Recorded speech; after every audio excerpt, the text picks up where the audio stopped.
Assalamualaikum warahmatullahi wabarakatuh. Sahabat Islam aktual di mana saja berada. Dalam edisi kali ini saya ingin bercerita tentang seorang sufi dan keledai. Sufi itu bernama Jalaluddin Rumi. Pasti sahabat Islam aktual sudah mengenal nama ini kan? Saya yakin sudah.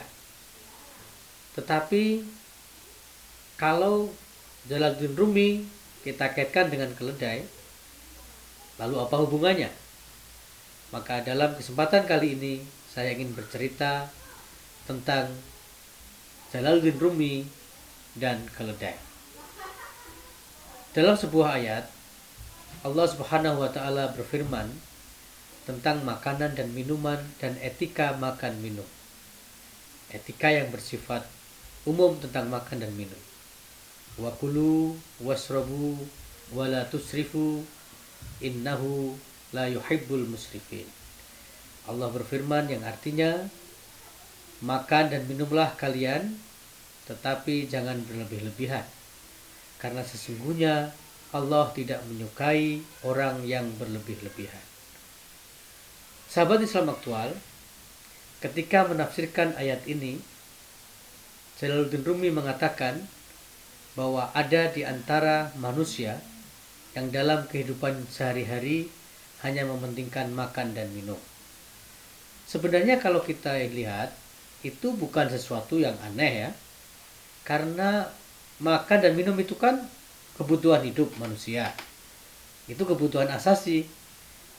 Tetapi ayat ini menyiratkan, kata Jalaluddin Rumi, adalah banyak di antara manusia yang patuh kepada perintah Allah yang pertama tadi. Kulu wasrobu, makan, minumlah kalian. Tapi kata Jalaluddin Rumi, perintah yang kedua tidak diperhatikan, yaitu wala tusrifu, janganlah berlebih-lebihan. Nah, saya bacakan saja sebuah penjelasan tentang Jalaluddin Rumi berkaitan dengan ayat ini. Jalaluddin Rumi mengatakan bahwa dalam kehidupan ini banyak sekali manusia yang hanya mengejar makanan. Terhadap kenyataan yang seperti ini, sang sufi ini memberikan sindiran.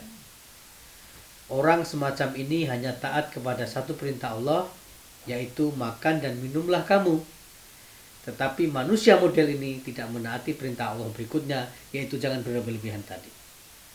Jalaluddin Rumi kemudian melanjutkan cerita tentang sang penghamba makanan ini dengan mengutip ayat lain, inna angkarul aswati lasautul hamir. Sesungguhnya suara yang paling jelek di dunia ini adalah suara keledai.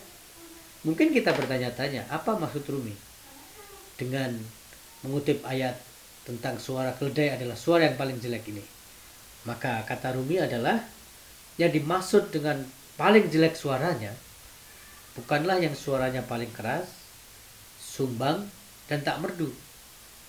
Suara jelek yang dimaksudkan Rumi adalah sindiran atas pengungkapan yang tidak etis dan tidak pada tempatnya. Maka Rumi melanjutkan ceritanya bahwa ketika Allah menciptakan seluruh makhluknya dan kemudian menjadi penghuni dunia ini, maka Allah juga meniupkan ruh ke dalam seluruh ciptaannya itu. Dan dengan ruh itulah semua makhluk memperoleh kehidupan. Maka sangat tidak mengherankan para sahabat Islam aktual ketika sebagai wujud kesyukuran atas nikmat Allah yang tiada tara itu, semua makhluk ini kemudian bertasbih dan berdiam diri dan memuji kebesaran Allah serta mengagungkannya. Namun ada satu makhluk yang tidak bertasbih dan berdiam diri saja di tengah gemuruh tasbih seluruh makhluk ini. Kira-kira siapa? Barangkali sahabat Islam aktual mengetahuinya. Dan ternyata itu makhluk itu tidak lain adalah keledai.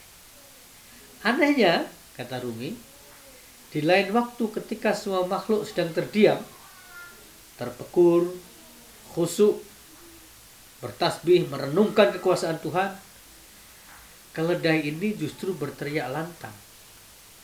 Lalu banyak orang bertanya, makhluk lain pada bertanya, apa yang terjadi dengan keledai ini? Apa yang aneh? Apa yang salah dengan dia?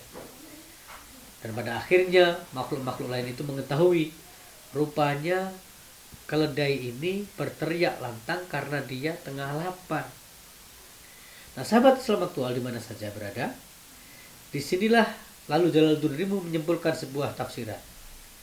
Suara yang paling jelek di sisi Allah adalah suara mereka yang hanya berteriak ketika perutnya lapar, atau mereka yang hanya bersuara ketika kepentingannya tidak didengar, atau yang hanya berbicara ketika membela kepentingan diri sendiri. Sahabat Islam aktual, rasanya tidak sulit untuk membawa tafsiran Rumi ini ke dalam kehidupan kita sehari-hari sekarang ini. Saat ini persaingan demikian ketat, maka banyak manusia yang sibuk berbicara tentang kebutuhan pribadi. Iklim kerja manusia modern, mau tidak mau kita sadari, telah menghadirkan suasana persaingan yang luar biasa keras dan ketatnya. Dan dalam menghadapi persaingan seperti ini, ternyata masing-masing orang memiliki mekanisme pertahanan diri. Beragam cara dilakukan. Dan tak jarang di antara cara-cara itu ada pula yang menyimpang dari etika dan nilai.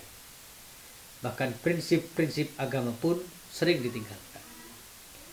Tak jarang pula kenyataan itu kemudian mewujudkan diri dalam bentuk pemenangan kepentingan diri sendiri.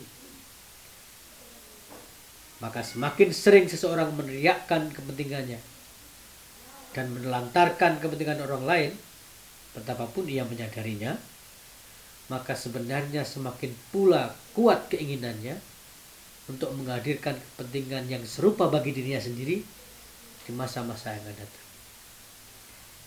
Rasanya tak sulit kita mendapati kenyataan seperti itu. Dan itulah yang disebut oleh Allah dengan berlebih-lebihan tadi itu. Kenapa kita menafsirkan sejauh itu? Karena makan dan minum itu pada dasarnya adalah kebutuhan paling asasi manusia. Maka Allah ketika mengatakan memberikan larangan kepada manusia makan minum, tapi jangan berlebihan, sebenarnya kalau kebutuhan dasar saja diatur sedemikian rupa, bagaimana dengan kebutuhan-kebutuhan yang lain? Sehingga kalau kita perluas dimensi cakupan ayat ini, sebenarnya ingin mengatakan, penuhilah kebutuhanmu wahai manusia, tapi jangan berlebih-lebihan. Bersainglah manusia, engkau wahai manusia dengan sesamamu, tapi jangan berlebih-lebihan. Berlebih-lebihan itu maknanya juga jangan meninggalkan etika. Maka makanan yang disebut dalam konteks ayat tadi itu sekali lagi adalah ibarat. Dan lebih khusus lagi, ada satu hadis yang berbicara tentang makanan. Larangan makan terlalu banyak itu ternyata berkaitan dengan sensitivitas hati manusia. Dalam sebuah hadis Rasulullah bersabda, la tumayyitu qulubakum bikathratit ta'am. Wahai umatku, janganlah kalian mematikan hati. Bagaimana hati itu mati? Kata Rasulullah, bikathratit ta'am, dengan banyaknya makanan. Kenapa demikian? Karena fa'innal quluba yamutu kazzaroi idza kathura alaihil ma. Jadi hati itu kalau terlalu banyak makan, badan ini kalau terlalu banyak makan, maka matinya hati itu berasal dari situ. Kata Rasulullah, itu seperti tumbuh-tumbuhan, idza kathura alaihil ma. Kalau kita punya tanam-tanaman, saya kira ini pengetahuan umum. Kalau kita punya tanaman, taman-taman kecil di depan rumah, bunga-bunga di depan rumah, kita rajin menyiramnya, maka akan tumbuh dengan baik. Tapi karena kita terlalu rajin menyiramnya, sehingga overdosis airnya, maka tumbuhan itu justru akan mati. Maka itulah yang disebut oleh Rasulullah, fa'inal quluba yamutu kazzaroi idza kathura alaihil ma. Hati itu mati karena kita terlalu banyak makan sebagaimana tumbuh-tumbuhan, sebagaimana tanaman yang juga mati karena terlalu banyak air. Air itu adalah kebutuhan dasar bagi tanaman, sebagaimana juga adalah kebutuhan manusia. Maka sekali lagi, ini mengajarkan kepada kita tentang bagaimana kita menimbangkan antara kepentingan diri pribadi dengan kepentingan orang lain. Kembali kepada Rumi, maka saya ingin mengatakan bahwa sindiran Rumi kepada mereka yang mengumbar kepentingan pribadi dan berteriak-teriak ketika kepentingan pribadinya tak terpenuhi, sesungguhnya itu gejala abadi dalam masyarakat manusia. Bukan sesuatu yang aneh, bukan sesuatu yang baru. Ketika manusia ada, ketika pula itu kepentingan manusia, peperangan antar kepentingan manusia terjadi. Tetapi banyak di antara kita yang diam ketika kepentingan saudara kita terlanggar, dan buru-buru berteriak ketika kepentingan kita tak terpenuhi. Jika kita adalah golongan manusia yang tak peduli dengan kepentingan orang lain, kepentingan umum dan kepentingan bersama, sesungguhnya tidak lain seperti kata Jalaluddin Rumi, kita telah mengumandangkan suara keledai dalam kehidupan kita. Di sini memang kita tak pernah melihat keledai. Pernah melihat keledai di jalan-jalanan di kota-kota di Indonesia? Saya kira teman-teman sulit mendapatkannya ya, kecuali di kebun binatang. Tetapi suara keledai sebagaimana difahami oleh Jalaluddin Rumi tadi itu, rupanya ada di setiap sudut kehidupan manusia modern. Di ruang parlemen, di kantor, di tempat kerja, di pertokoan, di rumah, di jalanan, di mana saja, lengkingan suara-suara keledai itu nyaring terdengar dan menjadi polusi yang mengotori hati dan pikiran manusia. Maka tugas kita sederhana.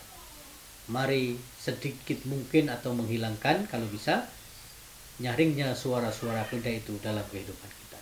Terima kasih. Assalamualaikum warahmatullahi wabarakatuh.